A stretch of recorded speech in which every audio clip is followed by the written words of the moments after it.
Welcome to Thailand. เขาชงฝั่งกุหลาบ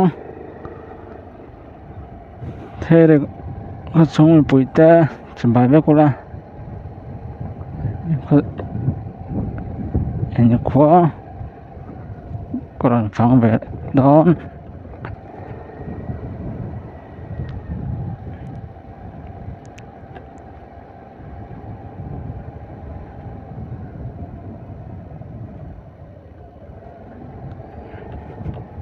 แต่ละส่วนนั้นเฉดเอาไว้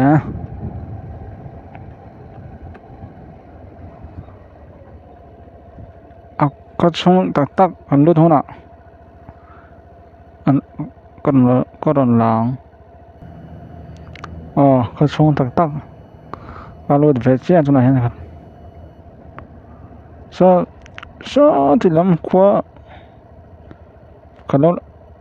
หลังเทียมอ้อวิดีโอกันอันซูมเช่นนั้น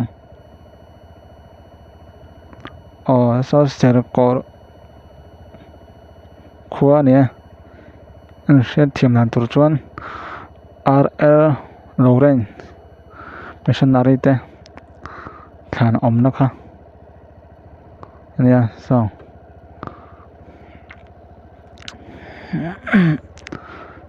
ชวนแต่ละเทรีขวาสงะฝั่งกวางเห็น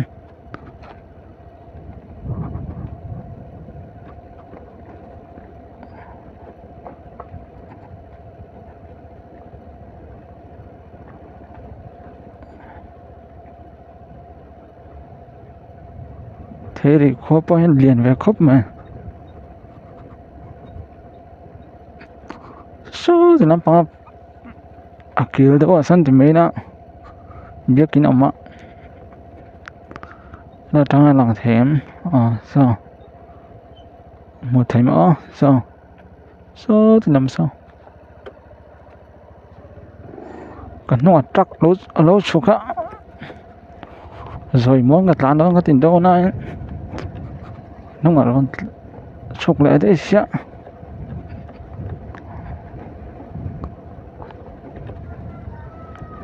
anh thì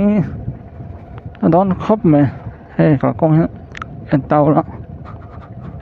mắm lẩu tụi con khuôn đâu tắm về thế đó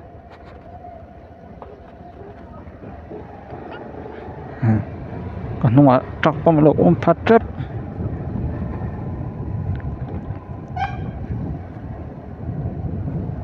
hòn chút là phải rồi ra thế thì khó xuống khó phòng của sẽ là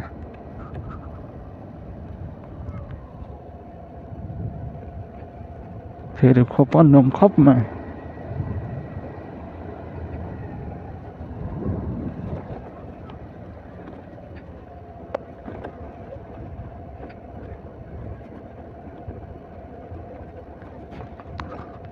cầm mã san anh ta là thì làm sao việc cái khác ở mã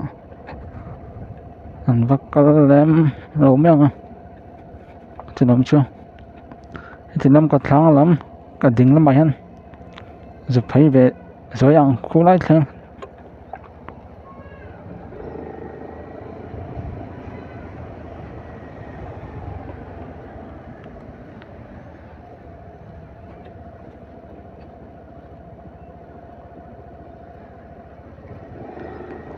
lại in tập nó sang cái số nó giúp hay về ăn làm hồ về lột đấy tan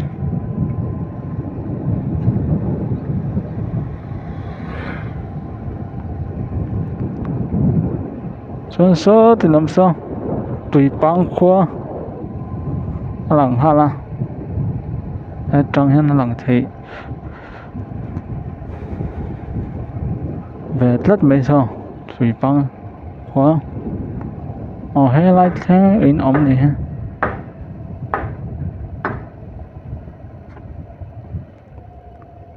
lết lém miệng rồi hay là thế cái lắm phẳng quân lũ lắm thấy nè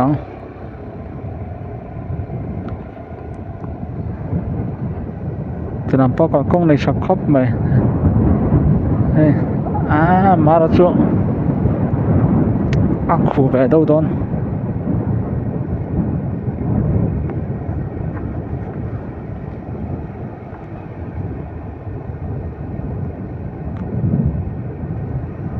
thì qua anh nôm khóc mà ra cho hay chuẩn là mà cho nó đúng về phía bằng hay thành công hết ống bằng luôn từ lại bỏ về thì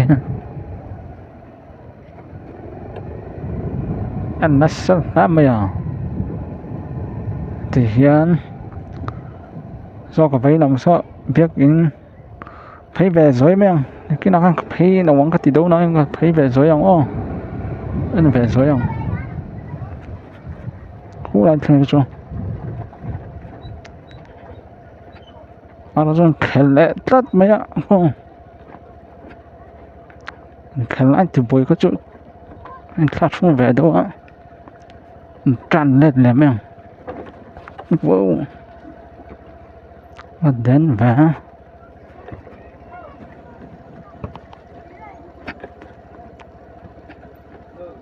kel về là xe ha thì bồi em có chỗ anh thoát không về đâu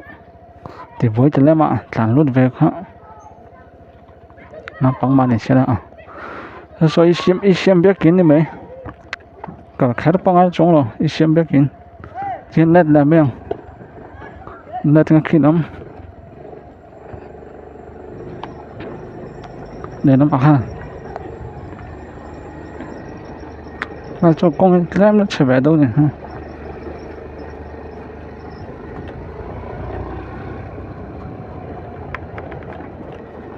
mà thấy đấy không bỏ lại không lá mà nó xuống mà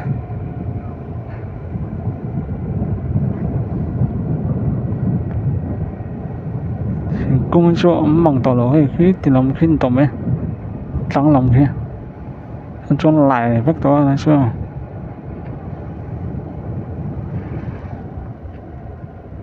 vậy chắc bé chưa khủ em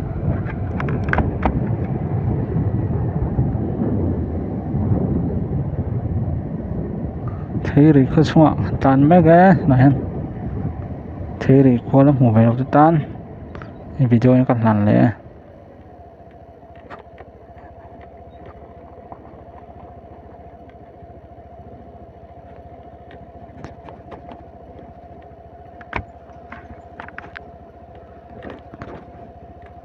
chân thế thì qua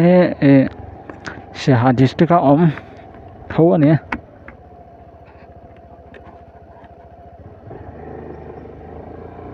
cú thì lại thành công như nào mà